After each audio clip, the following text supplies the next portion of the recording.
할렐루야. 2025년 3월 21일 금요기도의 말씀을 전하도록 하겠습니다. 오늘 함께 살펴볼 말씀 본문은 신약성경 마태복음 18장 18절에서 20절입니다. 마태복음 18장 18절에서 20절 제가 봉독드리겠습니다. 진실로 너희에게 이르노니 무엇이든지 너희가 땅에서 매면 하늘에서도 매일 것이요 무엇이든지 땅에서 풀면 하늘에서도 풀리리라. 진실로 다시 너희에게 이르노니 너희 중에 두 사람이 땅에서 합심하여 무엇이든지 구하면 하늘에 계신 내 아버지께서 그들을 위하여 이루게 하시리라. 두세 사람이 내 이름으로 모인 곳에는 나도 그들 중에 있느니라. 아멘. 한 주가 참 빠르게 지나가고 있습니다. 오늘 금요일 밤 분주한 일상이 이제 끝나가고 주말을 맞이하는데, 오늘 이 본문 마태복음 18장 18절에서 20절, 특별히 오늘 타이틀이 두세 사람이 내 이름으로 모인 곳에 라는 의미입니다. 이것의 진짜 의미가 뭘까? 어떻게 생각하십니까? 두세 사람이 내 이름으로 모인 곳에 라는 것을 여러분 어떻게 이해하고 계신지요?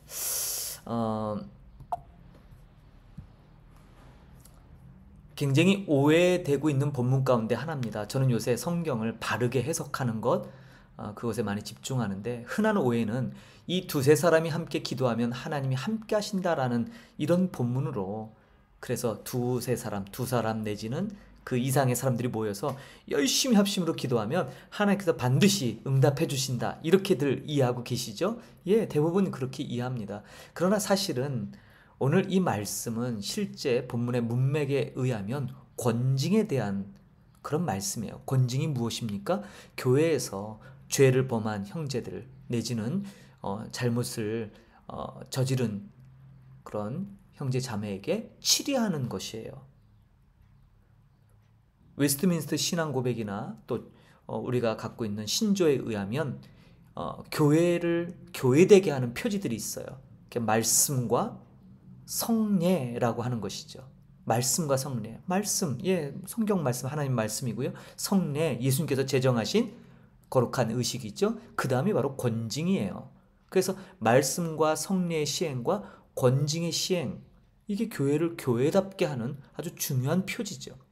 그런데 오늘 이 본문 두세 사람이 함께 기도하면 하나님 함께 하신다라는 이것을 기도에 국한해서만 이 본문을 이해하면요, 교회가 받은 하늘의 권세, 참뜻을 놓칠 위험이 다분히 있습니다. 그래서 저는 오늘 이 부분을 좀 바로잡고 우리의 참된 본문에 대한 바른 해석과 함께 성경을 이해하는 게 필요하지 않을까 싶습니다. 자, 오늘 이 말씀을 제대로 이해하려면 마태복음 18장에 좀 초점을 맞출 필요가 있어요. 사실 마태복음 18장은 정말 놀라운 천국에서에 대한 이야기들인데, 그 중에 18장 1절을 보면 제자들이 천국에서는 누가 큽니까? 라는 질문으로 이 18장이 시작되거든요. 그러자 예수님은 낮아지는 자가 큰 자다라고 하면서 어린아이 비유를 드시죠. 6절 10절에 보면 작은 자에 대한 경고가 나와요. 작은 자를 실족하게 하는 것에 대한 경고지요. 그러면서 나오는 것이 12절부터 그 유명한 잃은 양의 비유예요. 여러분, 잃은 양의 비유는 두 군데가 나오죠, 신약 성경에. 누가복음 15장에 그 유명한 비유 시리즈의 첫이 바로 잃은 양입니다. 99마리의 양을 들에 놔두고 한 마리를 찾아가는 목자의 그 비유죠. 그러나 누가복음은 똑같은 내용일지라도 누가복음의 잃은 양 비유와 오늘 마태복음 18장에 나오는 잃은 양의 비유는 그 초점이 좀 달라요. 제가 지난 수요일에도 이 잃은 양의 비유로 지난주에 말씀을 전했던 것이 있습니다. 마태복음의 잃은 양 비유는 작은 자 한 사람, 잃지 않으시는 하나님의 마음이죠. 이 작은 자가 도대체 누구냐예요. 죄를 범한 실족한 자지요. 그래서 이 15절 17절에 보면 죄 지은 형제를 회복하기 위한 방법에 대한 권징 절차가 나오고요, 이것에 대해서 확증하는 하늘의 확약이 18장 18절, 땅에서 매면 하늘에서도 매이고 땅에서 풀면 하늘에서도 풀린다라는 거예요. 사실 이 본문의 말씀은 바로 이런 맥락에서 이해해야지 이것을 단순히 기도 2명 이상 합심으로 모여서 으쌰 기도하면 반드시 응답하신다라는 사실은 기도에 국한되는 내용이 아닙니다. 그래서 우리가 이것을 좀 오해를 바로잡을 필요가 있습니다. 내용을 좀 더 보겠습니다. 이른 양 비유와 작은 자, 마태복음 18장 12절에서 14절에 나온, 보통 우리는 이것을 잃어버린 양, 잃어버린 영혼을 찾는 그런 것으로, 여기 보통 불신자 전도에 자주 적용되지만 사실 문맥을 읽어보면 이것은 교회 안에 실족한, 죄로 인해서 실족한 형제를 가리켜요. 하나님은 한 사람도 잃어버리지 않으시려고 하는 그 마음을, 불붙는 듯한 그 마음을 갖고 있음이 핵심이에요. 그래서 작은 자에 실족하고 또 교회 안에서도 이러한 믿음이 연약해져서 범죄한 그런 사람들을 업신여기거나 그들을 방치하면 안 된다라는 거죠. 교회 공동체 안에서 연약해 보이는 자라도 결코 업신여겨서는 절대 안 되고, 또 이 마음이 이어져서 죄를 지은 형제를 건강한 권징, 치리를 통해 다시 그가 그리스도와의 교제를 회복하도록 하는 데 목적이 있는 거죠.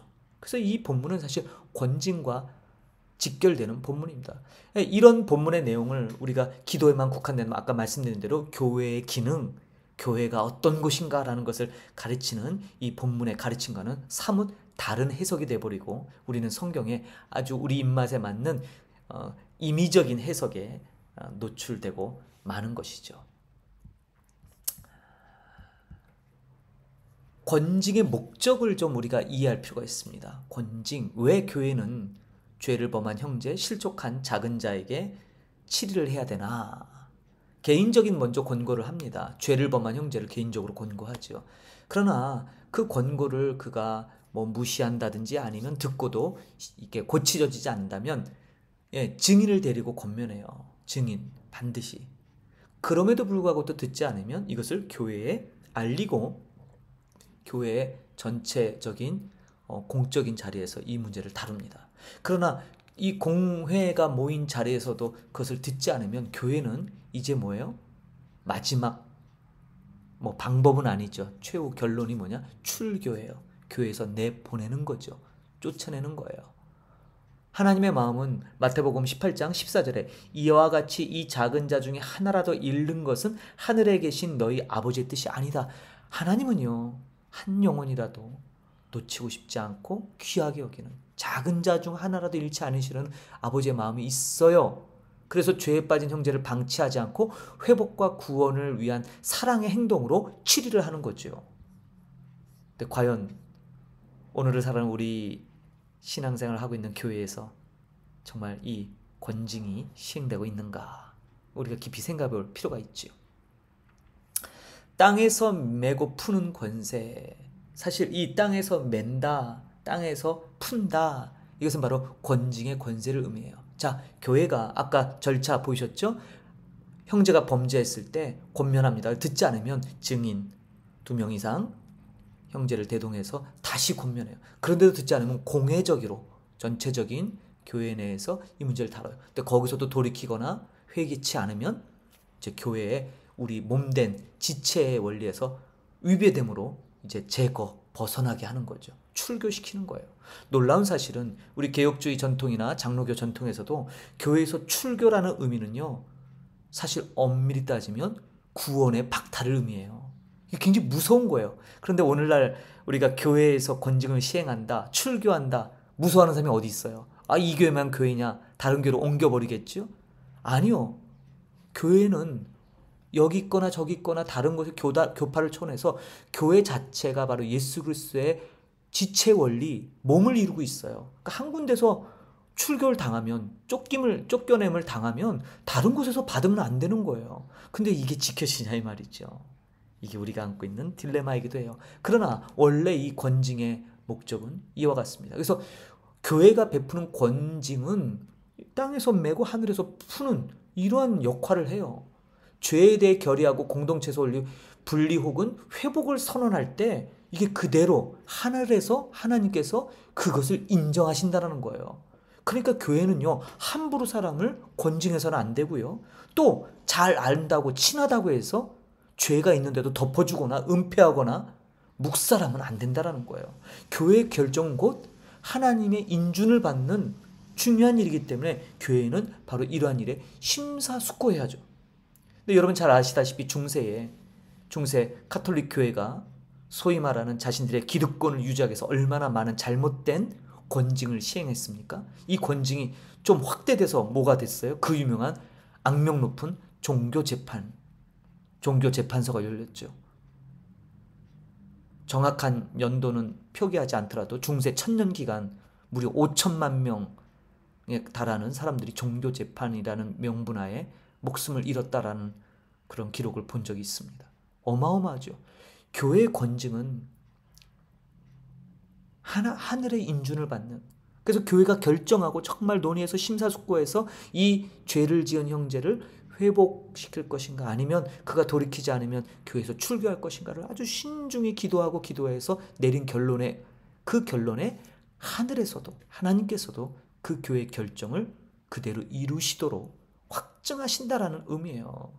이것이 바로 오늘 그 마태복음 18장 20절에 나오는 두세 사람이 내 이름으로 모인 곳에는 나도 그들 중에 있느니라라는 의미의 참된 의미예요. 권징을 시행하는 이 교회는 그리스도의 몸이기 때문에 그 그리스도의 몸에서 일어나는 이 일에 대해서 하나님이 보증해 주신 의미.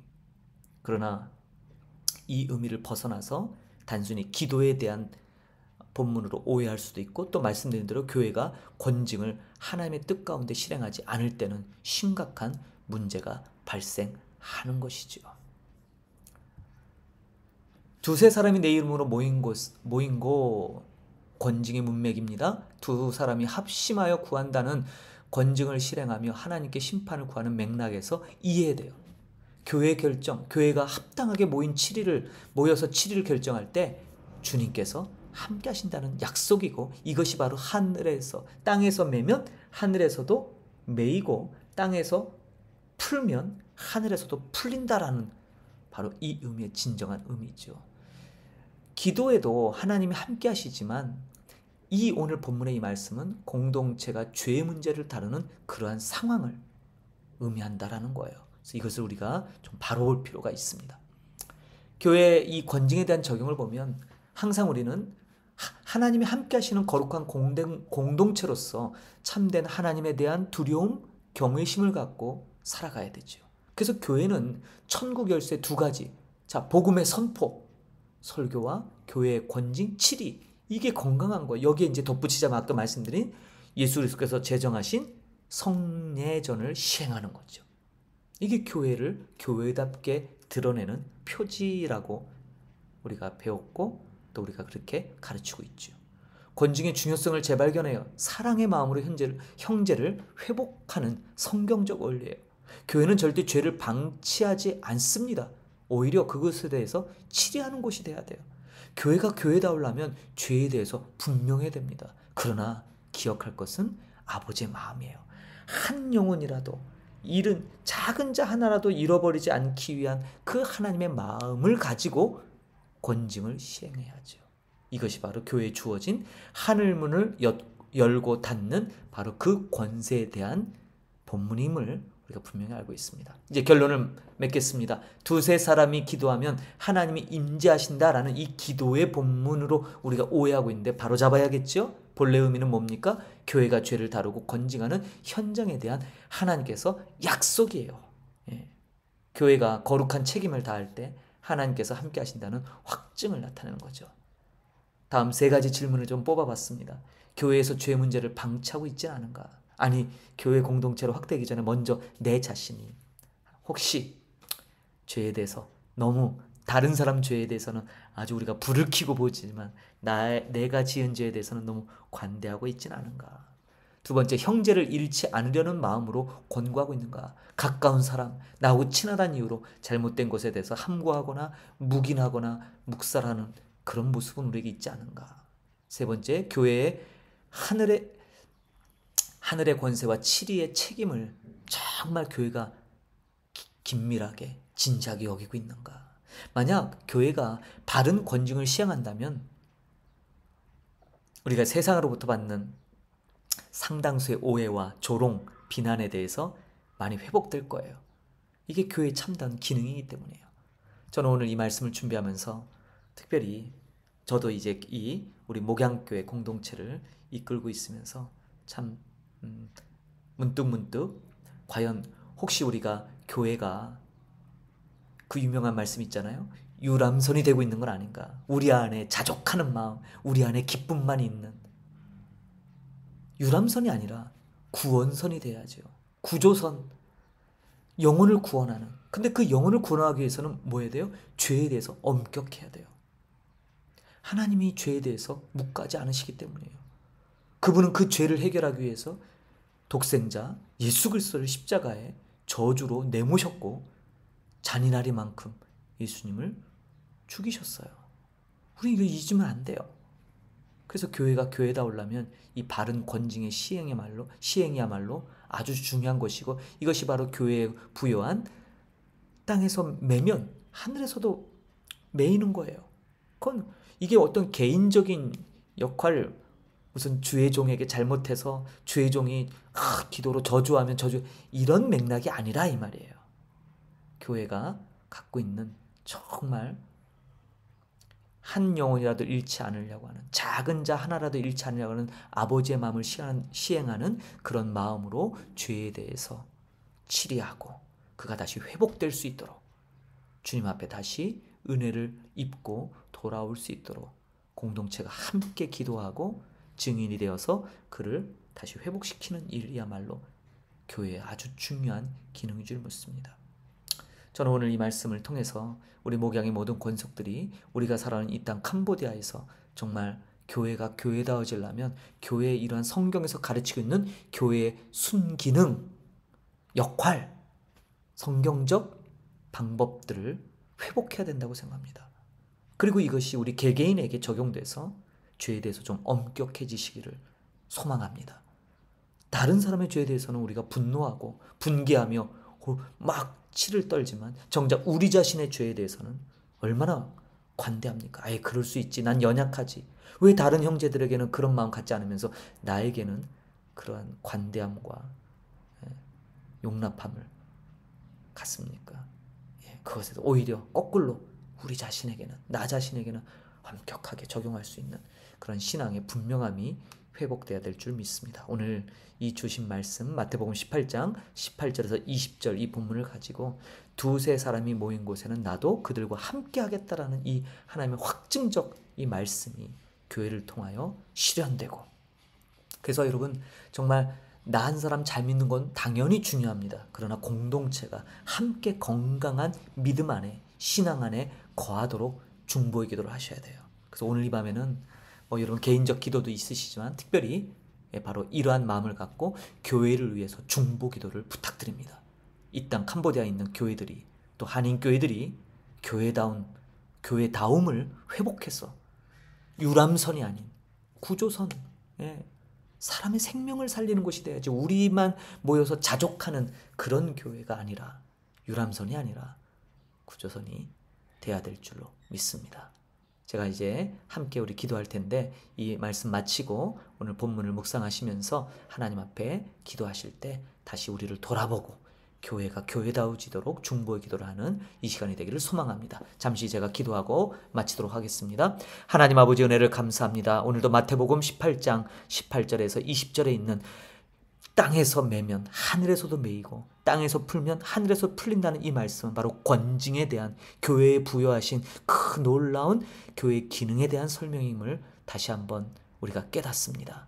자칫 우리가 이것을 기도에만 국한시켜서 2명 이상 사람들이 모여 으쌰하며 합심으로 기도하면 하나님께서 들어주신다라는 이러한 잘못된 신념하에 우리의 신앙을 쌓지 말게 하여 주시고, 성경은 성경대로 읽어내며 그 말씀대로 살아내려고 하는 분명함이 있도록 은혜 베풀어 주옵소서. 바른 성경에 대한 해석을 갖게 하여 주시고 말씀이 우리 삶을 적용하여 하나님의 뜻 가운데 교회가 교회다워지도록 회복시켜 주시고, 특별히 우리가 살아가는 이 땅 캄보디아에 세워진 교회들을 하나님 은총으로 긍휼로 베푸셔서 정말 이 교회들이 교회다운 모습을, 죄에 대해서 엄격하고, 또 우리 자신, 다른 사람보다는 나 자신에게 죄에 대해서 엄격해 할 수 있는, 그리고 언제든 하나님이 베푸신 은혜 가운데 회개하고 돌이키는 회복의 은혜가 있도록 주께서 은총 베풀어 주옵소서. 감사드리며 예수님의 이름으로 기도합니다. 아멘. 예, 말씀을 마쳤습니다. 오늘 이 주어진 말씀을 가지고 오늘 여러분 이후에 또 주님과 함께 깊은 기도의 교제를 나눌 때 간절한 마음으로 교회를 위해서 그리고 우리 자신을 위해서 함께 기도하는 복된 시간이 되기를 소망합니다. 다음 주 금요일 다시 말씀으로 만나도록 하겠습니다. 감사합니다.